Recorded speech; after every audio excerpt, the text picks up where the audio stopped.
નમસ્કાર મિત્રો, આજે આપણે રાજકોટ શહેરના જંગલેશ્વર વિસ્તારમાં થયેલી મોટી ડિમોલેશન કાર્યવાહી વિશે વાત કરવા જઈ રહ્યા છે.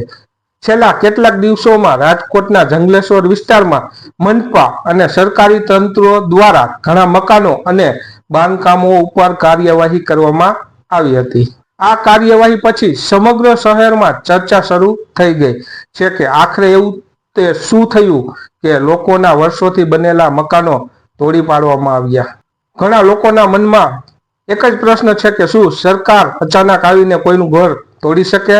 તો મિત્રો, હકીકત એ છે કે સામાન્ય રીતે સરકાર સીધી કાર્યવાહી કરતી નથી. પહેલા તપાસ કરવામાં આવે છે, ત્યારબાદ નોટિસ આપવામાં આવે છે અને પછી કાયદેસરની પ્રક્રિયા પૂર્ણ થયા બાદ જ ડિમોલેશન કરવામાં આવે છે. જંગલેશ્વર વિસ્તારમાં થયેલી તપાસ દરમિયાન એવું સામે આવ્યું કે કેટલાક બાંધકામ નિયમ મુજબ નહોતા બનાવવામાં આવ્યા. કેટલાક મકાનો સરકારી જમીન ઉપર પણ હોવાનો આરોપ હતો, તો કેટલાક સ્થળોએ જાહેર રસ્તા અથવા વિકાસ યોજના માટે રાખવામાં આવેલ જમીન પર બાંધકામ થયેલા હોવાનું કહેવામાં આવ્યું. જ્યારે શહેર વિકાસ યોજના અમલમાં આવે છે અથવા રોડ પહોળા કરવાની કામગીરી શરૂ થાય છે ત્યારે આવા બાંધકામોની તપાસ કરવામાં આવે છે. ઘણા લોકો વર્ષો પહેલા પ્લોટ ખરીદી લે છે અને આસપાસ બીજા લોકો ઘર બનાવતા જોઈને પોતે પણ મંજૂરી લીધા વગર મકાન બનાવી દે છે. શરૂઆતમાં કોઈ કાર્યવાહી થતી નથી એટલે લોકોને લાગે છે કે બધું કાયદેસર છે, પરંતુ વર્ષો પછી જ્યારે સરકારી સર્વે થાય છે ત્યારે સાચી સ્થિતિ સામે આવે છે. માનો કે કોઈ વ્યક્તિએ 10 કે 15 વર્ષ પહેલા જમીન ખરીદી હતી. તેને કોઈએ કહ્યું કે અહીં બધા ઘર બનાવી રહ્યા છે એટલે તમે પણ બનાવી લો. તેણે ગ્રામ પંચાયત અથવા મનપાની મંજૂરી લીધા વગર ઘર બનાવી દીધું. પરિવાર સાથે વર્ષો સુધી ત્યાં રહેતો હતો, પરંતુ જ્યારે શહેરમાં રોડ વિસ્તરણ તથા અથવા સરકારી યોજના આવી ત્યારે માપણી થઈ અને પછી ખબર પડે કે ઘરનો થોડો ભાગ સરકારી જમીન ઉપર આવેલ છે. ત્યારબાદ નોટિસ આપવામાં આવી અને અંતે કાર્યવાહી થઈ. જંગલેશ્વર વિસ્તારમાં પણ આવી પરિસ્થિતિ સર્જાઈ હોવાનું કહેવાઈ રહ્યું છે. ડિમોલેશન દરમિયાન ઘણા પરિવારો મુશ્કેલીમાં મુકાયા, કારણ કે ઘણા લોકો લાંબા સમયથી ત્યાં રહેતા હતા. કેટલાક લોકોનું કહેવું હતું કે તેમને જમીનની કાયદેસર સ્થિતિ વિશે સંપૂર્ણ માહિતી નહોતી. આ ઘટના આપણને એક મોટી શીખ આપે છે. ઘર બનાવવું જીવનનું સૌથી મોટું સ્વપ્ન હોય છે. લોકો પોતાની આખી કમાણી લગાવી દે છે, પરંતુ જો જરૂરી દસ્તાવેજ ચેક કર્યા વગર બાંધકામ કરવામાં આવે તો ભવિષ્યમાં મોટી મુશ્કેલી ઊભી થઈ શકે છે.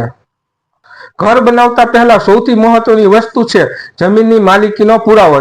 જમીન તમારા નામે કાયદેસર છે કે નહીં તે ચેક કરવું જરૂરી છે.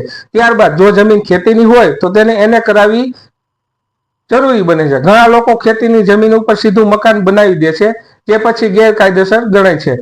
તે સિવાય બિલ્ડિંગ પ્લાન મુજબ પણ ખૂબ મહત્વની છે. શહેર વિસ્તારમાં મનપા પાસેથી અને ગ્રામ્ય વિસ્તારમાં ગ્રામ પંચાયત પાસેથી મંજૂરી લેવી પડે છે. નકશો મંજૂર થયા વગર બાંધકામ કરવામાં આવે તો પછી મુશ્કેલી ઊભી થઈ શકે છે. ઘણા લોકો થોડા પૈસા બચાવવા માટે એજન્ટ અથવા બિલ્ડરની વાતમાં આવી જાય છે. તેઓ કહે છે કે કોઈ સમસ્યા નહીં થાય, પરંતુ વર્ષો પછી જ્યારે કાર્યવાહી થાય છે ત્યારે સૌથી વધુ નુકસાન ઘર માલિકને જ થાય છે. સરકાર સામાન્ય રીતે પહેલા નોટિસ આપે છે અને દસ્તાવેજ રજૂ કરવાની તક આપે છે.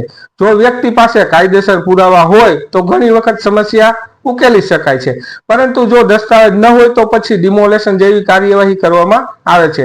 રાજકોટ જંગલેશ્વર ઘટના પછી ઘણા લોકો હવે પોતાના ઘરના દસ્તાવેજ તપાસી રહ્યા છે, કારણ કે આ ઘટના માત્ર એક વિસ્તાર પૂરતી મર્યાદિત નથી, પરંતુ દરેક શહેર અને ગામ માટે ચેતવણી સમાન છે.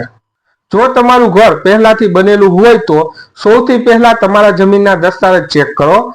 નગરપાલિકા અથવા તાલુકા કચેરીમાં જઈ માહિતી મેળવો. જો કોઈ ખામી હોય તો નિયમ મુજબ તેને સુધારવાની પ્રક્રિયા કરો. સમય રહેતા કરાયેલું કામ ભવિષ્યમાં મોટું નુકસાનથી બચાવી શકે છે. મિત્રો, ઘર એ એક દિવસમાં બનતું નથી. વર્ષોની મહેનત અને સપનાઓ તેની સાથે જોડાયેલા હોય છે. એટલા માટે કાયદેસર પ્રક્રિયા અને સાચા દસ્તાવેજ ખૂબ જ જરૂરી છે. આ વિડીયો દ્વારા અમારો હેતુ માત્ર માહિતી પહોંચાડવાનો છે, જેથી ભવિષ્યમાં કોઈને મુશ્કેલી ન પડે. જો મિત્રો તમને આ માહિતી ઉપયોગી લાગી હોય તો વિડીયોને લાઈક કરો અથવા મિત્રો સાથે શેર કરો અને આવી જ મહત્વની માહિતી માટે ચેનલ સબસ્ક્રાઇબ કરવાનું ભૂલશો નહીં. આભાર. તેમજ એક જરૂરી સૂચના, આ વિડિયો માત્ર માહિતી અને જાગૃતિ માટે બનાવવામાં આવ્યો છે. કોઈ પણ વ્યક્તિ, વિસ્તાર અથવા વિભાગની ભાવના દુભાવવાનો અમારો કોઈ ઉદ્દેશ્ય નથી.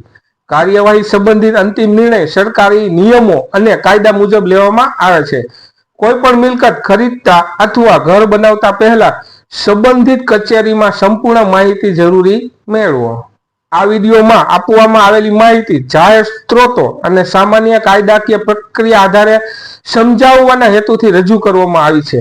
રાજકોટ જંગલેશ્વર વિસ્તારમાં થયેલી કાર્યવાહી અંગે લોકોને જાગૃત કરવા અને ભવિષ્યમાં કાયદેસર દસ્તાવેજોની મહત્વતા સમજાવવા માટે આ વિડીયો બનાવવામાં આવ્યો છે. કોઈ પણ જમીન ખરીદી, બાંધકામ અથવા મિલકત સંબંધિત નિર્ણય લેતા પહેલા સરકારની અધિકૃત કચેરી અથવા તમારી નજીક આવેલ નિષ્ણાતની સલાહ જરૂર લેવી. જય હિન્દ.